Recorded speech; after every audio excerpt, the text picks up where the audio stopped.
Now, Russia's Vladimir Putin and Chinese President Xi Jinping have met face-to-face, discussing their unprecedented close ties at the kickoff of the 2022 Winter Olympics in Beijing. The meeting comes as Putin is on the verge of war, with 130,000 Russian troops on the Ukraine border. US President Joe Biden has threatened economic sanctions in retaliation if Russia invades Ukraine.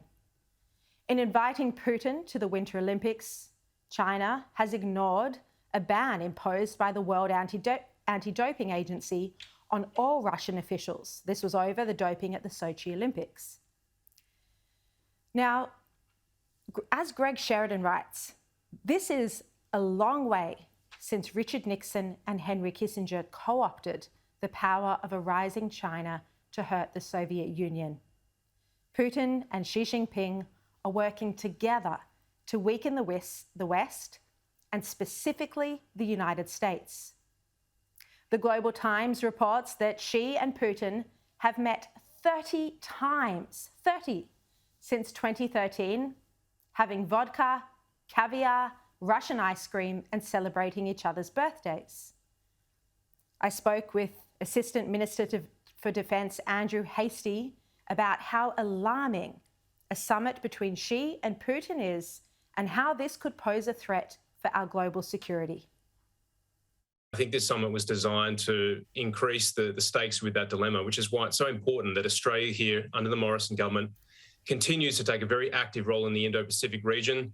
We continue on our capitalisation of the ADF, $270 billion over the next 10 years, and continue to secure our sovereignty and our resilience as a country, because that's what we can do. We can look after ourselves and be a great neighbour here in the Indo-Pacific region, not just to the US, but also to Japan and India and a number of other nations who are also increasingly concerned about the development with these two authoritarian powers.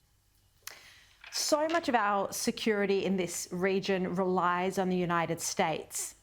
Minister, how do you think the collapse of Afghanistan and America's disastrous withdrawal from the region, how has that impacted on the global power play? And do you think it's actually emboldened our enemies?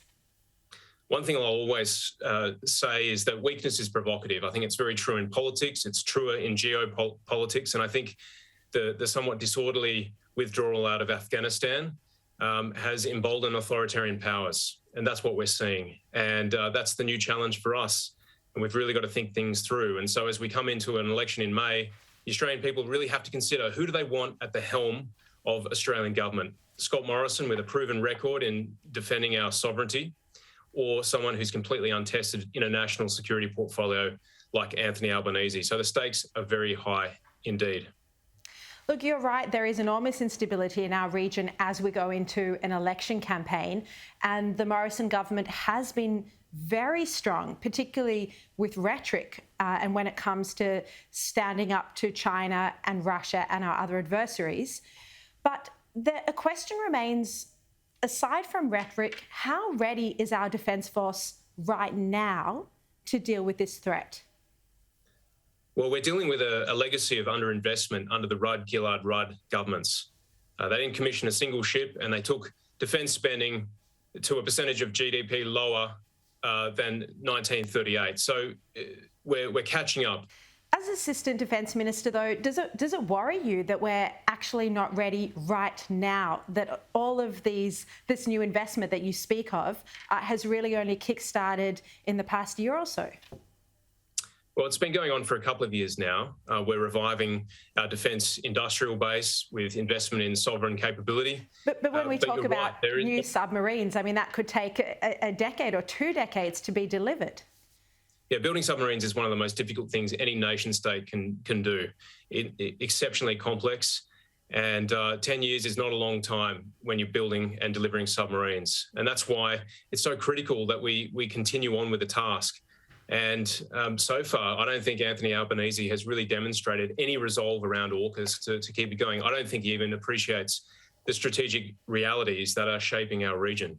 And so, yes, there is work to be done. And that's something we're going to say to the Australian people over the next couple of months. There are big decisions to be made. Yes, the pandemic is a problem. Yes, we have economic challenges ahead, but we also have significant national security challenges. And the Morrison government is best placed to lead this country through the challenges of the next decade. Look, we've had the news this weekend that there was a state-sponsored cyber attack on News Corp systems in the United States, not in Australia. It's believed to be linked to Chinese espionage. Minister, should we expect more of this? And are you concerned about foreign interference in an election year? Two great questions there, Shari. Of course, we're seeing an increase in cyber attacks in this country. Last year, we saw 67,500 reported to the Australian Cybersecurity Centre. That's a cyber attack every 8 minutes, and a quarter of those were on our critical infrastructure or essential services in this country. And as we move more of our lives online, more of our businesses, more of our government online, we're going to see more and more attacks. The reality is you don't need to bomb a city to bring it to its knees. We've always thought about warfare in terms of air, land, sea and space. Well, cyber is a new battlefield. And if you own a device and you're connected to it, you're on it. This is the new reality. So I'm not surprised at all to see those reports coming out of the US about the cyber attacks on News Corp. We're spending a lot of money over the next decade, $1.67 billion into defending this country from cyber attacks. And it's really important as we lead into the election that we also pay attention to foreign interference, particularly online, whether it be disinformation, hacks that discredit our institutions, attacks that create discord, confusion and mistrust. All these things will be very, very damaging to our democratic institutions, which are so critical to elections and the trust that people place in our political process. Yep. Now, you're in Perth. You've just had a new baby, your third child, Jemima. Congratulations. But Thank you. You must be very sad that you haven't been able to introduce your newborn to your parents yet. What's your view of Mark McGowan keeping the borders closed indefinitely? Well, the last 2 years, Western Australia's managed to live life without the pandemic. Businesses have stayed open, schools have stayed open, community groups have stayed open, and that's been a really good thing. But we can't live COVID-free. That's the reality. And so we all want to see the border open safely and Australia as one country, WA living with the rest of the country. And I think the reason why Mark McGowan hasn't opened the border yet is because the health system is a complete mess in WA. He's had 5 years now in government. He's had 2 years with a front row seat at National Cabinet, learning the lessons from the East. He's had a flush state budget, billions of dollars from the federal government, and the health system is a complete mess with ramping hours through the roof, people not able to get in to have elective surgery or important surgery for really pressing illnesses. So that's why I think the border's closed. And yes, it's sad that, I haven't been able to bring family over, but for many people, they've missed funerals, they've missed weddings, businesses have struggled, our supply chains have struggled. And now people are asking, hey, we've got vaccinated. WA is, of course, over 90% double vaxxed. They're asking the question is, if not now, when? And when you don't have an objective to push towards, people can lose hope very quickly. Yeah, absolutely. It's been a really tough time for people separated in WA from the rest of their families.